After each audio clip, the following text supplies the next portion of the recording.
नमस्कार, मी गौरी आपल्या यूट्यूब चॅनलमध्ये खूप सारे स्वागत करत आहे. आज आपण बघणार आहोत दालचा राईस. त्यासाठी मी पाऊण वाटी तूर डाळ घेतली आहे. त्यामध्ये भोपळ्याची साल काढून टोमॅटो हे सर्व कुकरमध्ये आपण 3 शिट्ट्या करून घेणार आहोत. त्यामध्येच तेल, एक पळी, थोडं मीठ आणि हळद आणि पाणी टाकून थोडीशी कोथिंबीर टाकून छान असे 3 शिट्ट्या करून घेणार आहोत. त्यासाठी मी लकी डालचा जो मसाला भेटतो तो घेतला आहे. मॅगी घेतली आहे. त्यासाठी थोडीशी चिंच, तमालपत्र, टोमॅटो उभा चिरून घेतलेला आहे, कोथिंबीर आणि एक मीडियम आकाराचा कांदा चिरून घेतलेला आहे. तर बघा, आता आपण मसाले काय घेतले आहेत ते पाहू.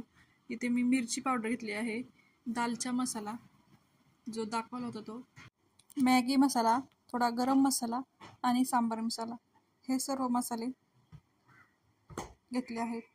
त्याचबरोबर आलं लसूण पेस्ट घेतली आहे. इकडे डाळ वगैरे शिजत आहे, तोपर्यंत आपण इथे भात लावून घेणार आहोत. तुम्हाला हवा इतका तुम्ही भात लावू शकता. त्यासाठी मी बिर्याणी राईस घेतला आहे. त्यामध्येही तेल टाकले आहे आणि मीठ. भाताच्या आपण 3 शिट्ट्या करून घेणार आहोत. तर चला, इकडे आपली डाळ शिजलेली आहे.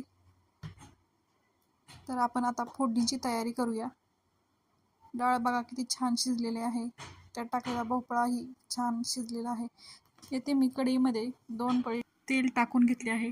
त्याचबरोबर त्यामध्ये आपण थोडं तूपही टाकून घेणार आहोत. जिरी मोहरीची फोडणी देऊन त्यामध्ये उभा चिरलेला कांदा, तमालपत्र छान असे आपण परतून घेणार आहोत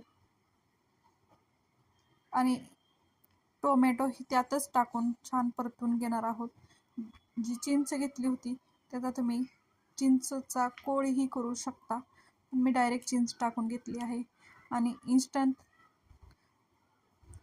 आलं लसूण पेस्ट घेतली होती तेही टाकून घेतली आणि जे काही सर्व आपण मसाले घेतले आहेत तेही त्यामध्ये टाकून घेतले आणि हे शिजलेली डाळ, भोपळा तेही त्यामध्ये टाकले आणि छान असे मिक्स करून घेतले.